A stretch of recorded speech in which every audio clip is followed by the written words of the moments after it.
he's watching. I know that he's watching.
In putting a positive spin on what has happened in such a tragic era and such a tragic time.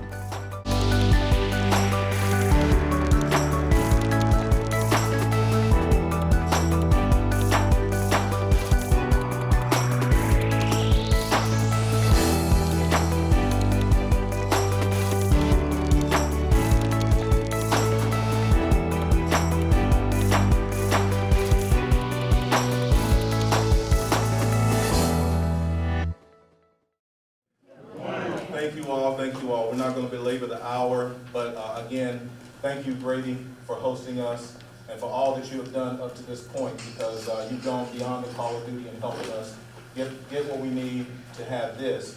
And I'm sure that our relationship is going to grow even higher, because when Roger and I sat down and talked with you a couple of months back, we immediately considered you family. So thank you so much. And thank you all for coming.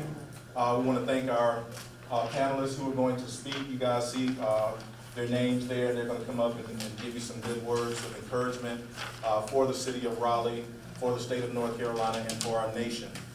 And so I'm going to offer up a word of prayer and then a moment of silence. So after the prayer, we're going to a quick moment of silence. The moment of silence is in remembrance of those who have fallen. George was not the only one. We know that. We can go back hundreds of years and look at history of what has happened. But not only those who have fallen to a victim of racism or brutality or anything like that, but we also want to recognize those police officers, the ones who are doing the jobs that we know they can do. They're doing the jobs that they were hired to do. Yeah. And so we want to recognize them as well, because for every one rogue, there's 1,000 great police officers out there. And we're so thankful for them. Because when I dial 911, I'm not calling you, because I know you have to put your shoes on and make sure the stove is turned off and everything before you get to my house. I need someone to get there immediately. So we want to recognize our fallen officers as well. Let us bow our heads. Lord, we're so thankful for this day, because this is the day that you have made. We're thankful for this opportunity, Lord, to stand in this place of honor and to bring reverence and honor to your name, because we know where our help comes from. And so now, Lord, as we speak on the initiatives of the George Floyd Memorial Center in honor of our fallen relative, Lord, let us do so with reverence to you. Let us understand where our help comes from, and that everything that we do gives honor, praise, and glory to you. And we thank you in the precious name of Jesus.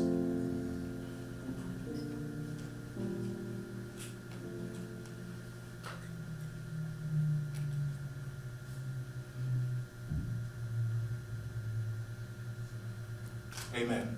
Amen. So, I believe everybody in here can read. You got one of the little bulletins or programs over there. So we're not going to announce everybody that's coming up. I'm just going to go through and kind of tell you what today is going to be about. And then at the end, we're going to sing a wonderful song, and then we'll have time for question and answering and hobnob and kissing babies and shaking hands and so forth and so on. You know, Mayor, I don't know if you're up for re-election, but this is a good time to get some votes. So we're going to have my uncle Wendell Floyd come up and sing. Our family originates, and Roger Floyd's going to tell you more about the family when he comes up. But we originate down in southeastern North Carolina. I think he called it the Sand Hills area. Sampson County, primarily Hornet County, that area. And my mom, who was the elder of all the siblings of the Floyds, was a singer, and so were her siblings. The Floyd singers are renownedly known in that area. And so this gentleman is still doing it. And so I want to ask my Uncle Wendell Floyd to come up and just render a song to us. After that, followed by Roger Floyd, myself, and then our program director, Fred Huff.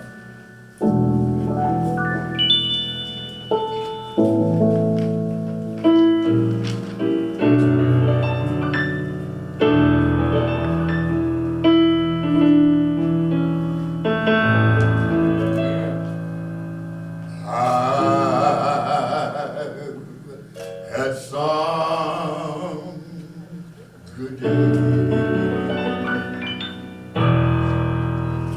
I've had some hills to climb. I've had some worry days.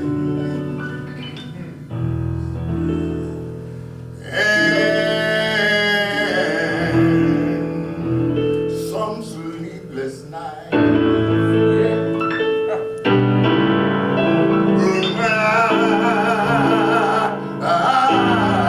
When I look around, and I think things over. All of my good days outweigh my bad days.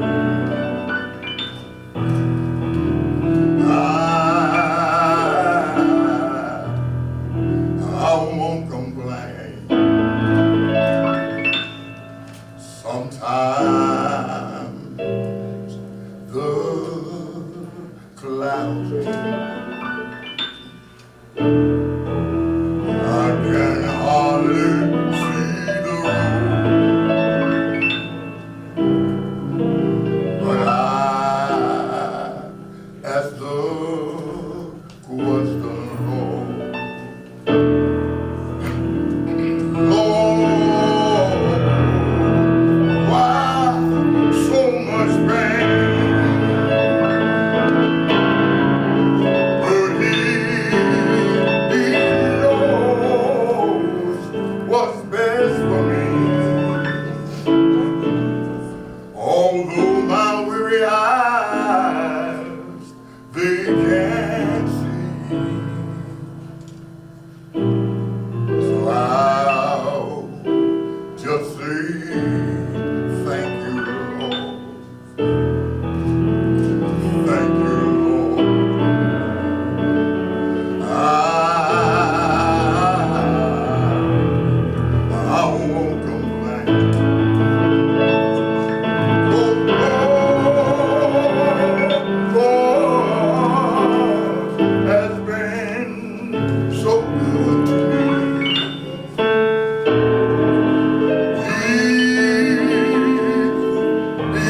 as I go down,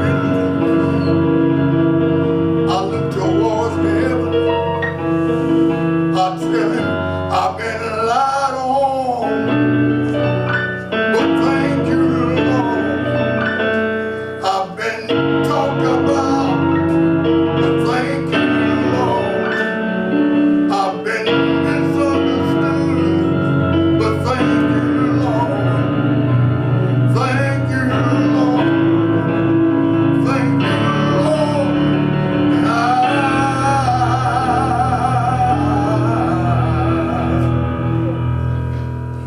I won't complain.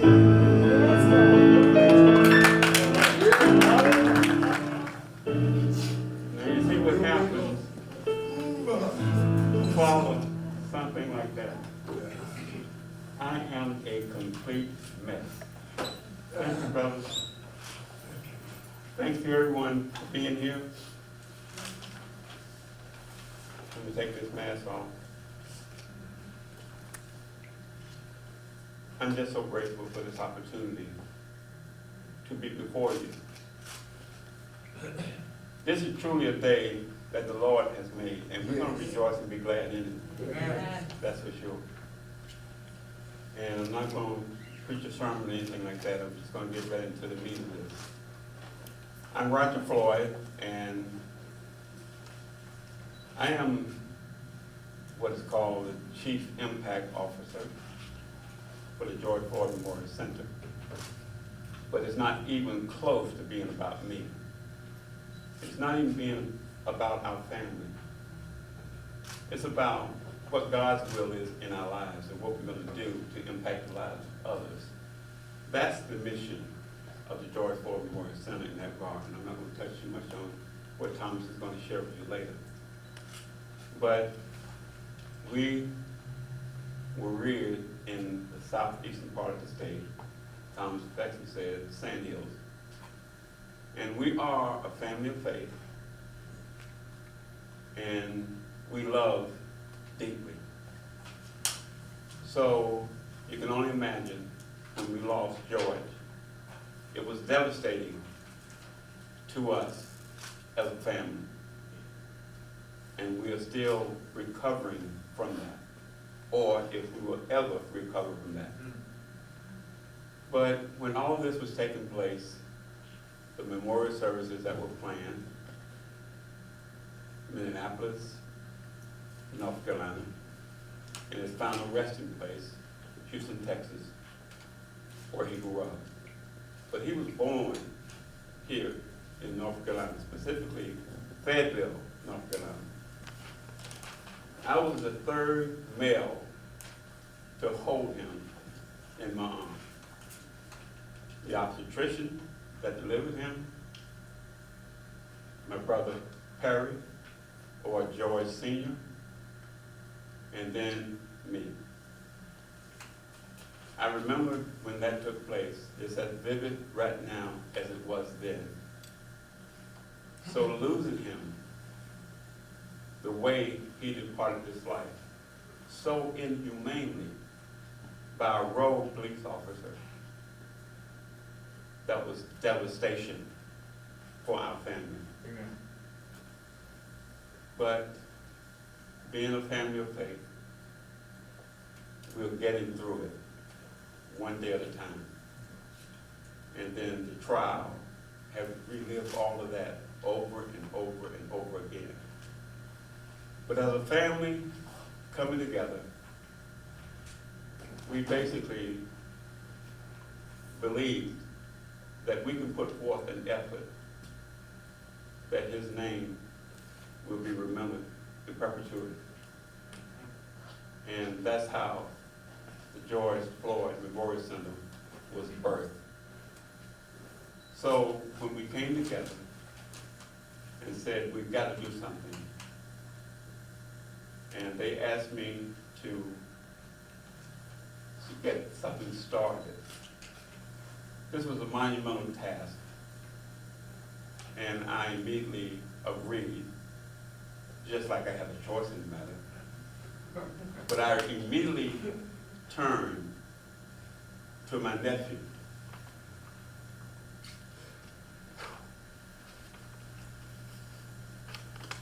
that's more like a younger brother to me.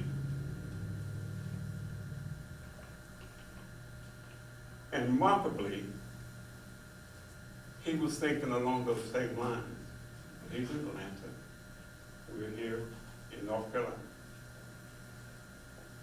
And when I approached him about what we had talked about as a poor family, amazingly, he was already putting pen to paper. And as a result, as an uncle at that point in time, I gave him a specific directive. And I said, you will be the CEO, executive director of the center. And I'm here to support you in the development of where we are today. Because one, we wanted to do the will of God. We wanted to make our family proud. And we wanted to bring our family in total inclusion for this monumental task.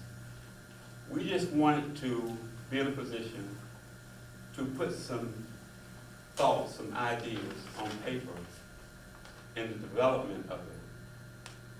But it's not about a Roger Floyd thing. It's not about a Thomas McLaurin thing.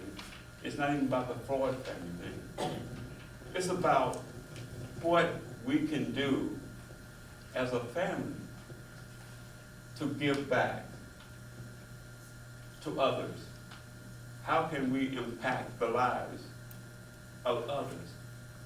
Because one thing I know for sure, if you do God's work and you take care of God's people, what will He do in return? He will bless you. But not only bless you, He will bless you abundantly. So what we're doing has been truly ordained by God. The way things are coming together, the way things have been formulated at this point, the many individuals that we have come in contact with, we couldn't have done that without God's ordination. No way. And it's all coming together. And this is something that I believe in my heart of hearts. This is going to be phenomenal. We are not even scratching the surface. But what is key and what's different about the George Floyd Memorial Center? We lead, and I don't say this lightly, we lead with transparency. We lead with that which is intentional. And what is above all of that, we're going to do this thing, and we're going to do it with the utmost integrity. Because when you start dealing with individuals' money, they want to know how this money is going to be used. And we want to use these funds to give back, how we can impact the lives of others. And we don't have to do it in an apologetic manner, because we're going to be unapologetic on how we pursue it. Yes, there's going to be controversy, there's going to be adversity, but we're ready for that. Why? Because God's got this. God's got it. Because when He's in it, let me just reverse that. When He's not in it, you can't force it. But when He's in it, you cannot stop it. Okay? Yes, we are family. When we meet and greet, we embrace one another. And that's for real. We've had other individuals just stand back and just watch our family over the years, how we love, because we can entertain one another. And before long, we find people gravitating to us. That's nothing to boast about. That's God's will. We don't control that. Because I can't overemphasize the fact it's not about us. It's God's will. We will adhere to His will. How we impact the lives of others. Okay? Amen. My family, could you stand up if you feel like it? And this is just a minute fraction of my family. And I say it publicly, without hesitation. I love you. Amen. I love you deeply. Thank you. And thank you so much. Thank you for being here. Okay. I'm going to step away now. Because I need to. Thank you guys so much. I appreciate it. Okay, I'm going to tell you a little bit about the George Floyd Memorial Center.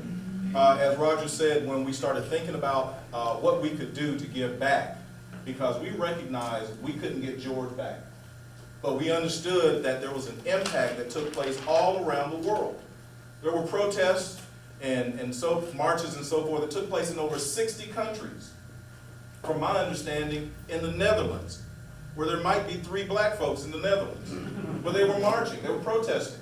The one that got me was in the Middle East. I think it was Iraq or Iran, one of those.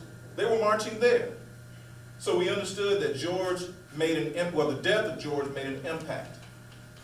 And he wasn't perfect, but I want the perfect person in this room to stand up. If you're not, if you're sitting, if you're standing, sit down. Okay? So we know that there's no perfect people on this earth. However, his death, for billions to view, made an impact. We want to continue that. That's our mission, is to continue the momentum that was started with his death so that we can make an impact in education, in technology, in economics. Okay? If we can make an impact on people like Mayor Baldwin or our senators or even those in the White House, if you go on our website, you will see a picture with Roger standing next to then presidential candidate Joe Biden. If we can make an impact on them, then they can make the impact on the policies that need to be made. So that's our mission, is to make an impact. We want to provide scholarships. Our focus is on those that are attending HBCUs. We want to help with job training, job preparation, technology certification. I'm trying to upgrade to 3G, and I think over in Asia, they already at 10G. If you're not in the technology movement, you're going to get left behind. You go in McDonald's now, they already got kiosks that's doing everything that's replacing jobs. So these kids that are graduating, our youngest is graduating next week from college. Thank God she's got a job already. Yes, she's got a job. Hallelujah. But what are they going to do when they graduate?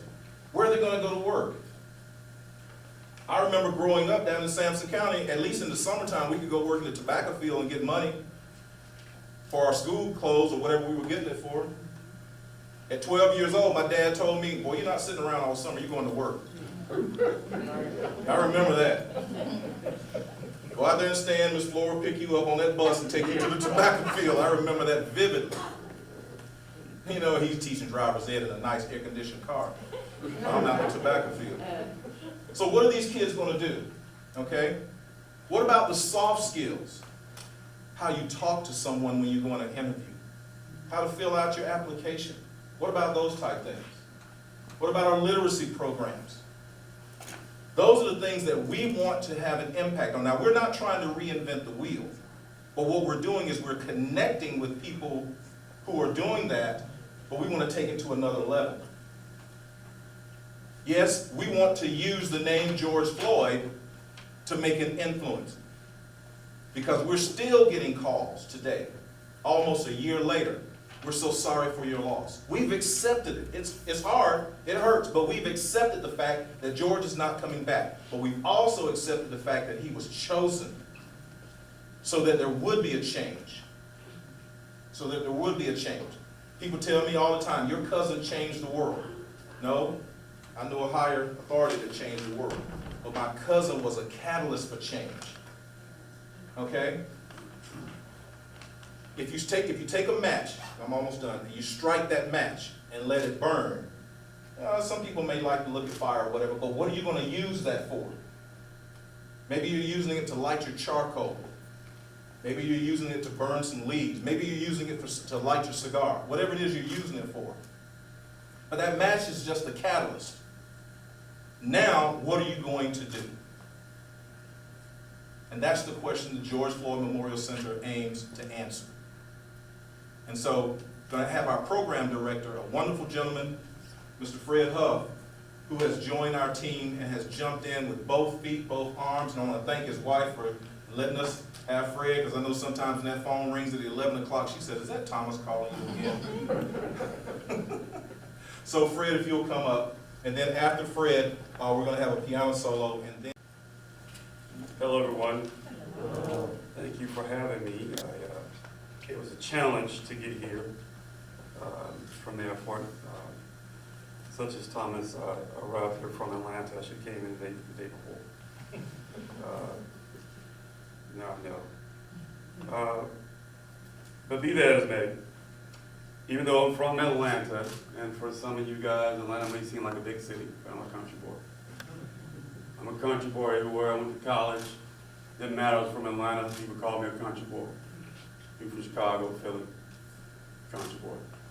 You go outside of Atlanta 50 miles, outside of 285, you're going to run into the country. George is deep south. And I was honored and privileged to get to know Thomas. We worked at a foundation together. And it struck a conversation that I didn't have any idea about. The whole incident with George Floyd and his relationship to George. I had no idea. And we got to talking about it, and I was shocked that I was next to someone who was part of something that was so life-changing. And I said to him, I said, "Brother, anything I can do, anything, you ask it, you name it, I'm in." He said, "Well, I need you to be program director." Okay, let's see what that takes. See what that becomes. So here I am. Roger, Thomas, and I talked about what is it that the focus of the George Floyd Memorial Center, what would it be? And we talked about, all right, let's work things backwards a little bit. And we talked about, Thomas and I, our childhood, I play sports, and Thomas plays sports, and that's the commonality that we have, being from the South, we both love sports. As you can see, I'm a big guy, I play football. And as I talked with him, I said, I relate to the situation of George. And this is not about me, but this is about community. What can we do to give back to community, as Roger said? And yes, we need social change. There's a lot of social injustice in America. There's nothing new to us, people of color. It's nothing new to us. But what is it about community that has changed? In my community, when I was a young kid, I'm reflecting back on Tamir Rice right now. I played with BB guns and all kinds of things when I was growing up. But the one thing that was different in my community, police officers knew my name. They knew me by name. If they didn't see me going to practice or after a game, "Oh man, hard game, you guys lost, I'm sorry for you." "Yeah, I guess we should have ran the ball more, should have threw more." And at some point in time, that has changed. And we have allowed it to change, meaning that we have fell asleep. So what we thought for the George Memorial Center, community is a good place to start. Yes, we have other entities of the family that are really hard on pushing legislation, social injustice, fantastic. There's a lot of things change from the top down. But we want to build from the bottom up. That's in our community. So the George Floyd Memorial Center is designed to continue to establish monument moving toward social justice while working in these areas. In economic inequalities, social isolation, educational deprivation, and political disenfranchisement. Those things right there are key. Let me tell you why. Because when you lose your voice in the community, we all want for our kids to do better than we were. You know, you go and get an education, go to college, get a big house, get a fancy job, and you tend, as kids, move away to what you think is better. You want to move to a new part of town. You want to move to a new subdivision. And that's all good. That's great. Because you want those things for your kids. But what's happening when you do that, you're slowly starting to see your community dying. You slowly start to see it to decay. And when you lose those things, people who own their homes in the communities, city council people who move out of your community, you start to see your voices shrink. As your parents get older, they're kind of slowing down from the fight. Who fights for you then? Who speaks to the community? If a child is graduating from high school and his pipeline is straight to prison because he has no mentors, he or she has no mentors, there's been a massive brain drain in our community. And our community is also getting, the world is going through a change. Well, those who were in the city center, who moved out, and now new faces are coming back in, because people are tired of the community. You get major corporations moving in, okay? All those things are happening. So how and who are helping our children to take advantage of that? I just read the other day that Apple is moving a campus down here to North Carolina. Fantastic. That's awesome. How are we going to help our kids take advantage of that? And this is the charge of the George Floyd Memorial Center.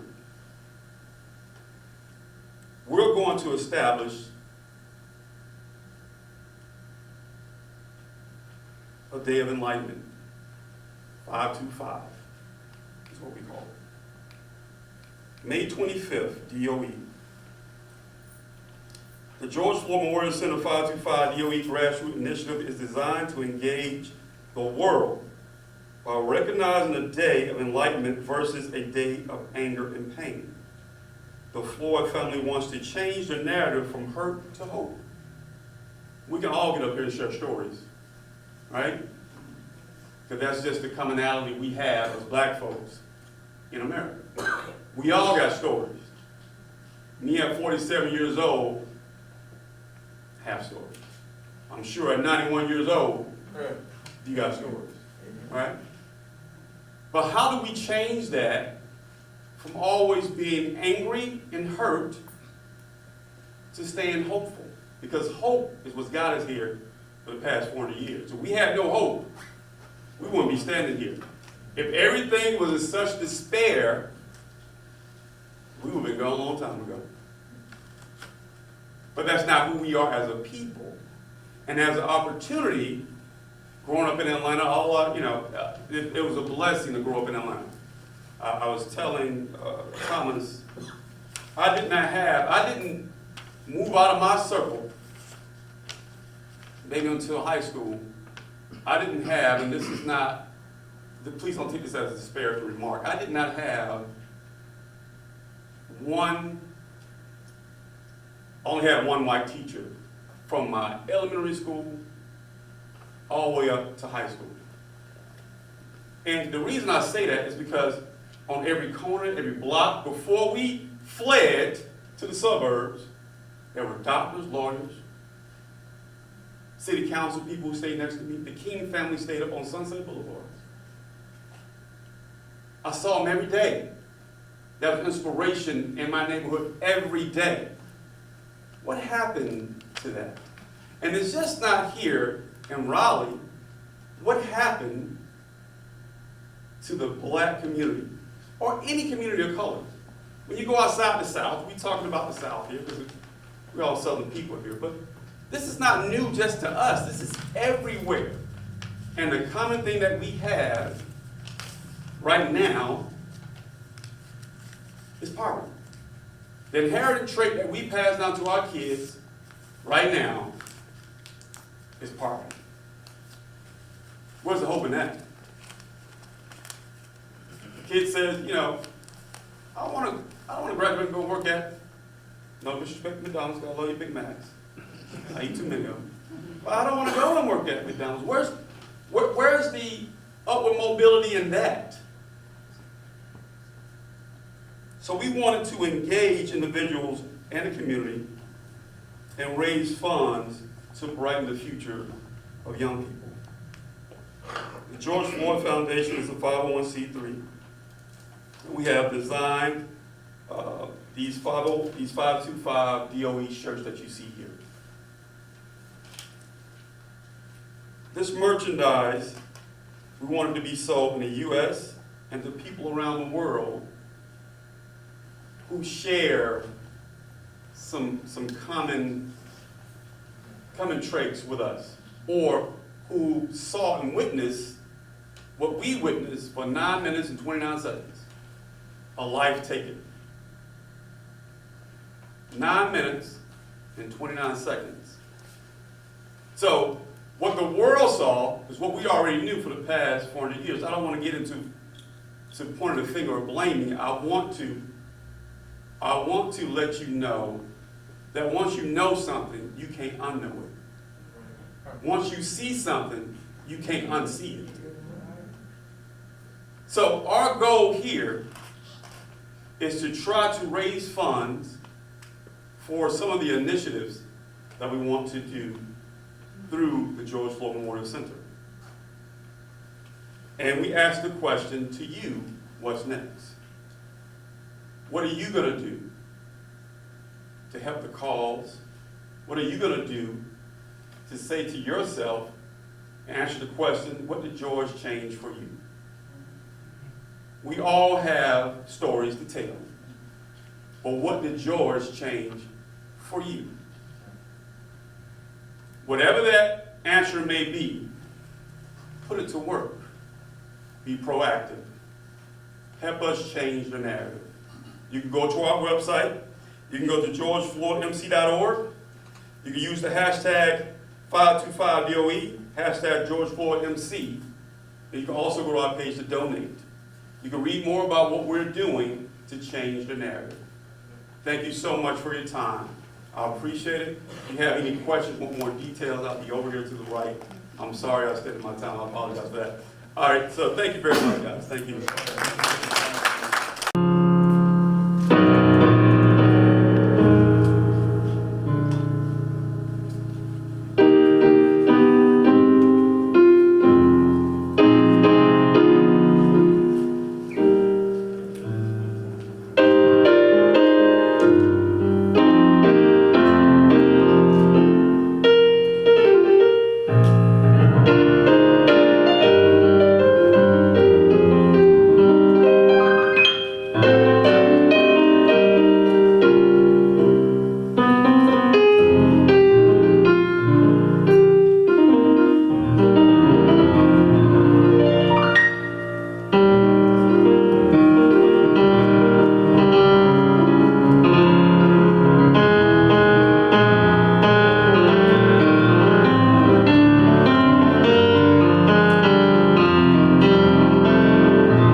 children why they are named what they are named, you will understand as I give you this very quick and brief understanding of mindset.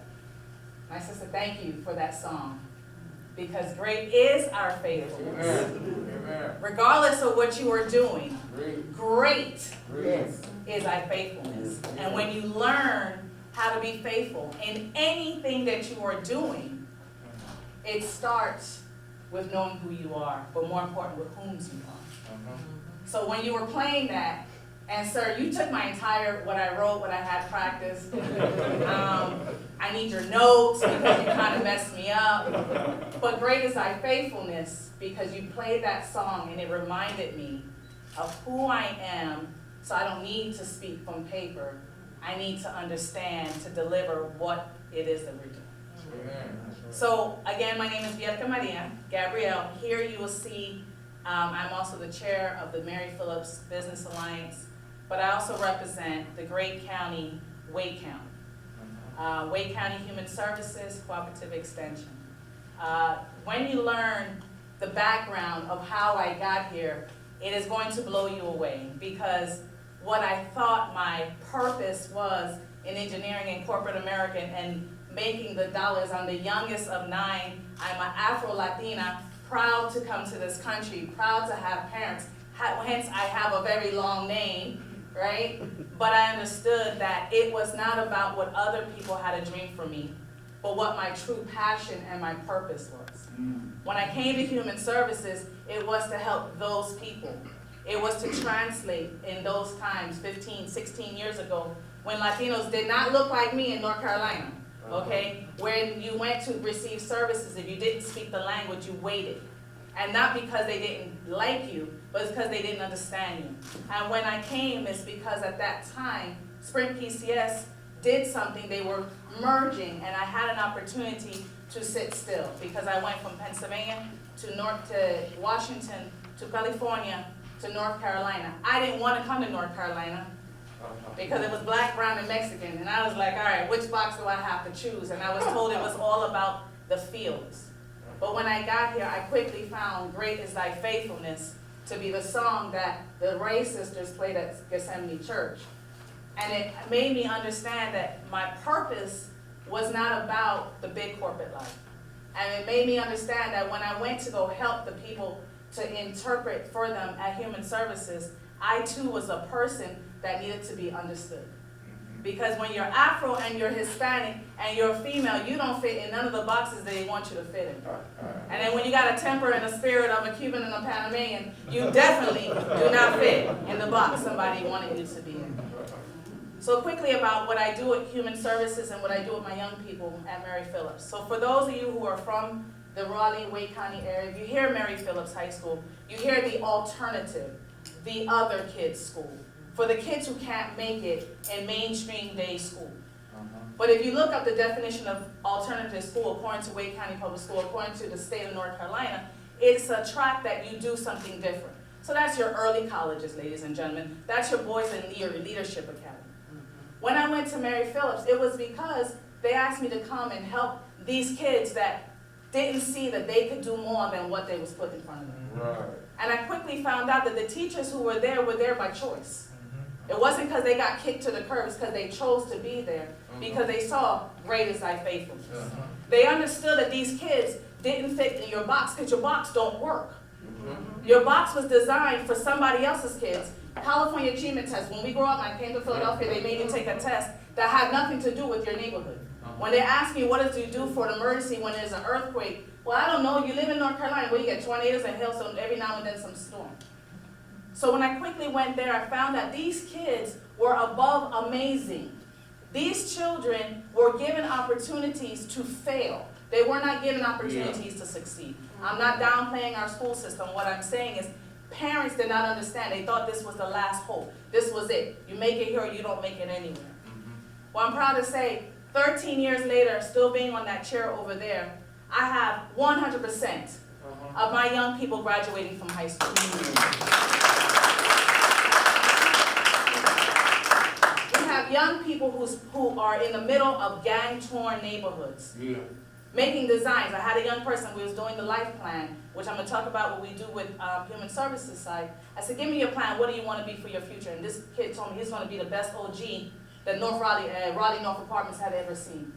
And while everybody stood in shock, I said, well, let me tell you this. You need to tell me who's going to be your distributor, how you're going to move your product, how you're going to do this. And everybody thought I was wrong. No. If this kid can start a Fortune 5, can start a drug dealing business, if he can do all of these things, that means he's good in math, that means he's good in science, that means he's good to be successful. So turn it around. That young man turned around and started a real business. Because he understood it's not what I sling in the street, but what I have in my heart. And not because you see where I'm coming from, that doesn't mean where I'm going to go. So when we start changing the mindset of these young people to understand this is what is in front of you, but this is what not has to stay in front of you. When we start giving opportunities to these young people, they started making choices that generations before them never even thought was possible.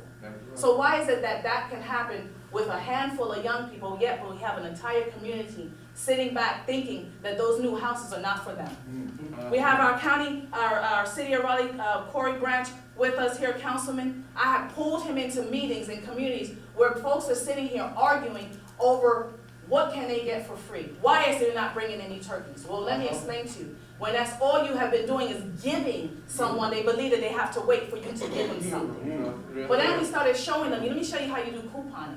Let me show you how you take your money and flip your money, and you remember that word flip because they heard flip in a negative term.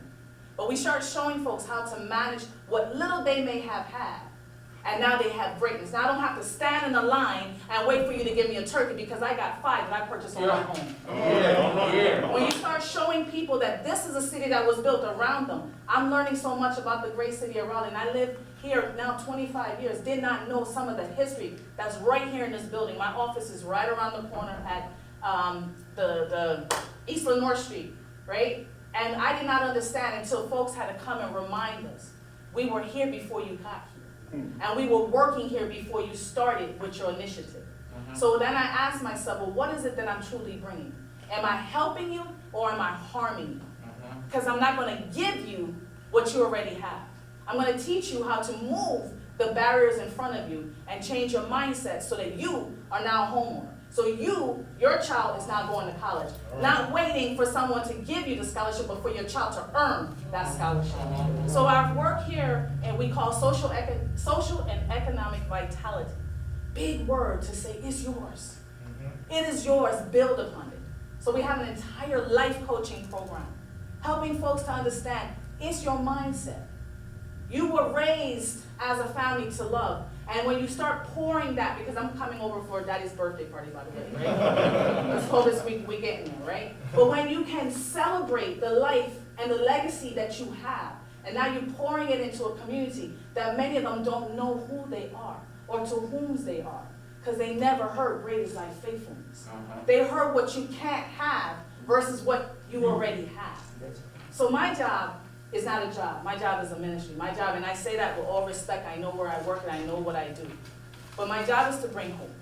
My job is for me not to make a determination of what you're going to have, but what you already have and how you can build it. If just because you live in a shack don't mean that shack can't be clean. Just because your daddy doesn't have an education doesn't mean that you can't become a doctor. Just because somebody's told you this is all you can eat. I teach how to eat better.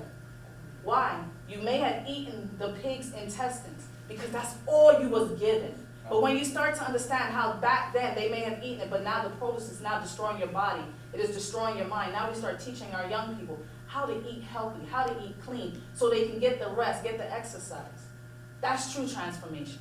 That's true talking to our young people and telling them what was thrown on the floor for the pigs to eat. They didn't even want to give you, but now you own the pig. Now you own the farm. Now you own the future. So I'm going to end this with saying, Thomas, thank you so much. I get riled up and I get passionate because I look at my brothers with KCSSU and I watch how they pour heritage. I tell you I'm an Afro-Latina. I can tell you where my great-grandparents came from. I can tell you that they were Tainos, and I can tell you they came out of Jamaica and out of Cuba and went down to Panama to build a canal. We didn't build the canal built us. And when you look right now all through Central America, they're celebrating, they call it Etna Negra. This is the month, here they call it Black history. What we call it is African history. And when you see Asians, whites, blacks, and everybody coming together to honor the backbones that brought us through this canal. You'll understand why I get riled up and why I tell my children, you will never not have until you understand who you are. And when you understand each part of the names that I have, you'll understand where this fire comes from. So thank you so much for Power, and I host the podcast, The E Spot with Camille. And I had the joy of having Roger, I had the joy of having Roger as a guest, along with some Teamster members as well that are part of the police department, Rick Armstrong, as my guest. And we had that opportunity to have those conversations about what can we do moving forward? What can, as a community, can we do to change the narrative, to change what people think about North Carolina, the South, and more importantly, about this idea that we can't come together and work as a community to make this place a better place. On 5/25, we all saw what happened. We all had our hearts broken and ripped and torn and saw that everything that we were told, everything that we thought we could get away from, whether it was by having a good education, doing the right things, going the right places, that in that quick second, your entire life could be taken away from you in front of witnesses telling them, stop, you can't breathe. And even right now, people are politicizing things that shouldn't be politicized. It's like these little things right here, or getting a vaccine, or taking care of each other. We have Stop Asian Hate. We have, right now with police brutality, we have hate crimes, we have anti-lynching laws that we're trying to get passed just to get our humanity to be noticed. I remember when I got the talk. No, the talk. Not the sex talk. Oh no, it wasn't that fun. It was the police talk. And that police talk, I remember when my parents were telling me, like, what do I need to know this for? I'm not gonna break any laws. I'm not gonna speed. I'm a good kid. I went to a private school. Much like when you were talking about Holland, I grew up in Holland. I went through speech pathology so I could speak in a way where people could understand me, because my accent was so strong they put me in ESL and said, to be an American, you could only speak English. I did everything the right way. And when my parents bought me my beautiful Pro sports car, that I was so excited to drive everywhere and finally had my freedom, I think I was stopped maybe 20 to 30 times in the first 2 years I owned my car. I didn't get tickets that many times, but they stopped me and they asked me questions. How do you afford this car? Where did you get this car? Who's tinted your windows? Like all those kinds of things. And I remember thinking, wow, I'm glad I listened to them. And then when I was getting ready to interview Mr. Roger, I made a point of going to the website and looking through, and I took the test. I was like, you know, I'm a daughter of a chief of police. My father was chief of police in the military. He was the director of defense. And I was like, there's no way, I'll make 100. I don't even have to read it. I made an 80. I made an 80. So that's just a sign that as much as you think you know about what it's like to be a person of color outside, you don't know. And when you saw George, Brianna, or many other hashtags, to some people it was just a hashtag, some people it was just a black square, some people used it as a way to, oh, come shop with us, we're having a special deal because we care. We're concerned about our community.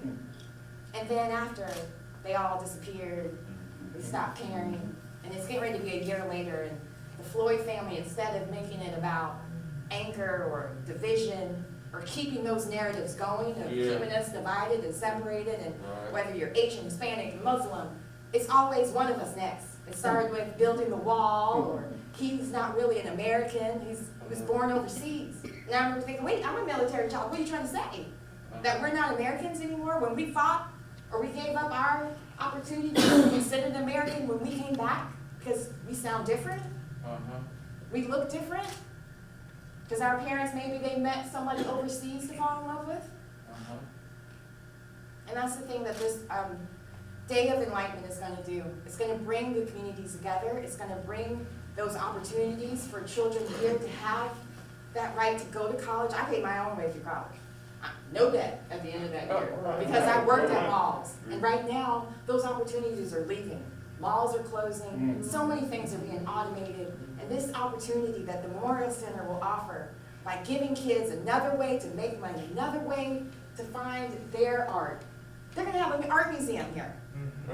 A permanent art museum so people can see other ways to share who they are, to be who they want to be, and hopefully get that chance to breathe to be 91. Hey, Okay? I can't complain. I'm gonna stop, like I keep saying, I'm gonna stop dyeing my hair because it's an honor to hey, get to be an elder, to show your age.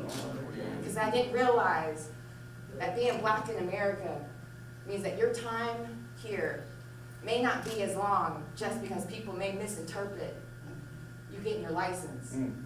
Or maybe you're just pulling to show that you have the right to own a gun. You just never know. Maybe you're at home just playing a video game.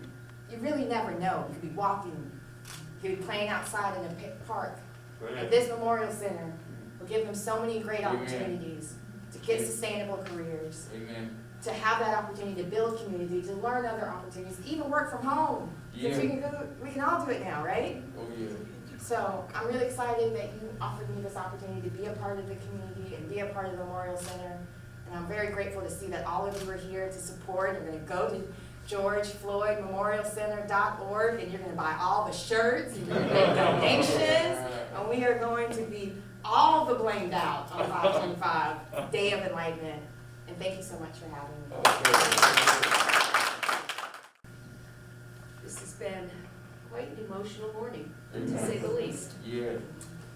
And I do have to say, Roger and Thomas, it's nice to see you in person instead of on Zoom, right? It's nice to be here talking and being part of the community. You know, this has already been said.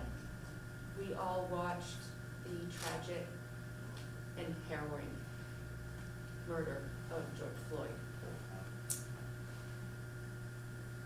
I'm shaking just even thinking about it. But as you noted, his death cannot be in vain. That's right. It is the catalyst for change. Yeah. We're living in a moment of time. It's a moment where we can do the right thing, where we can make that change. Yeah. But to do that, we have to be intentional. You all noted, we have to bring the community together. Yeah, that's right. We have to listen.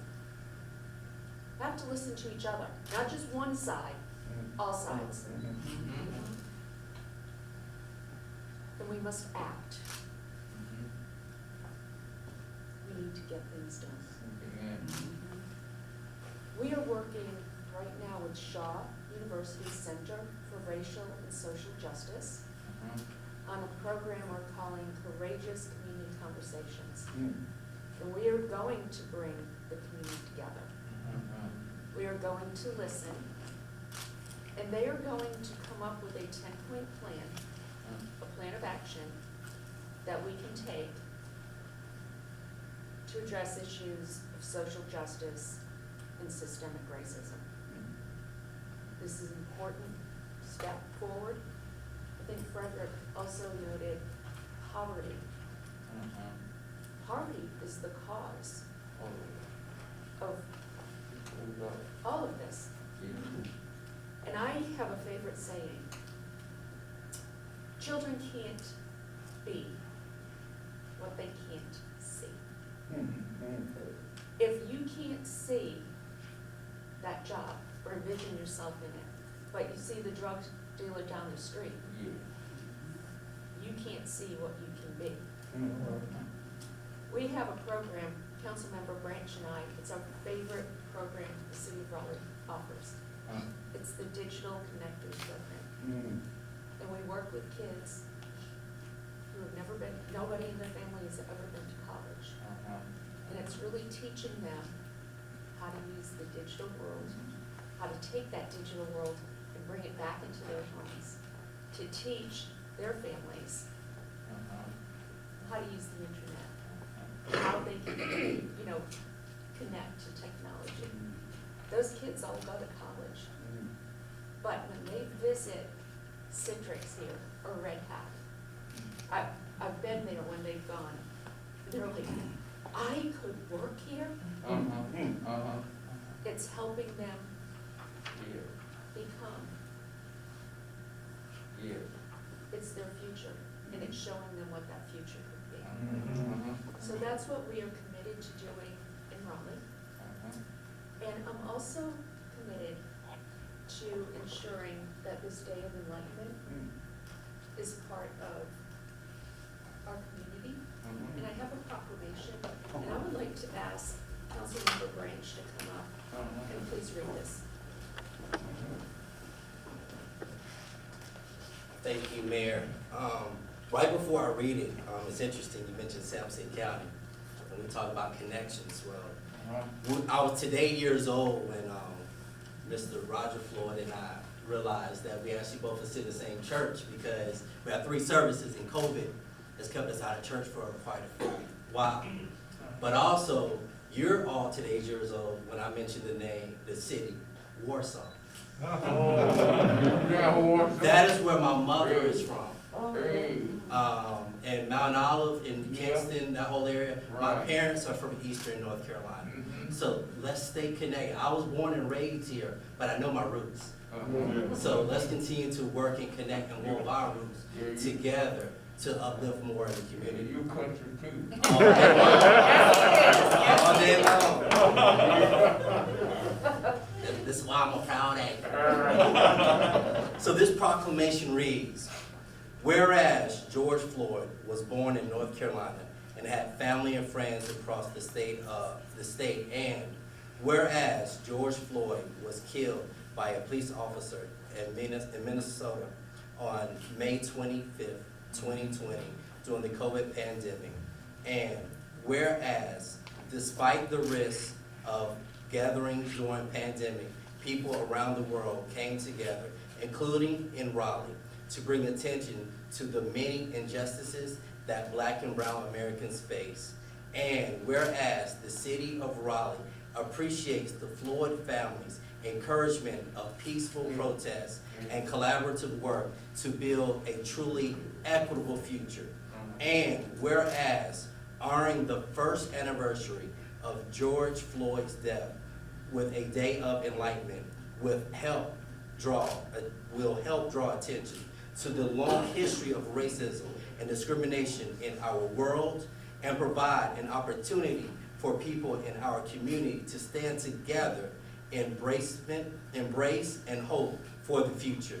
Now, therefore, our Mayor, Mary Ann Baldwin, City of Raleigh, North Carolina, do hereby proclaim May 25th, 2021 as a Day of Enlightenment, and encourage all people in Raleigh to join in this effort to build an equitable community focused on compassion and opportunity for all.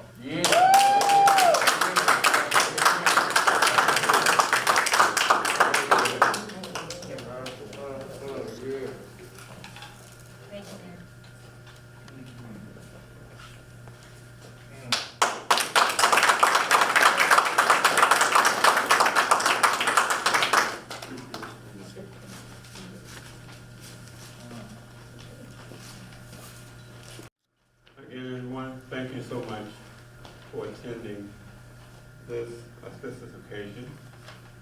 We're so glad for your presence, and thank you for your support.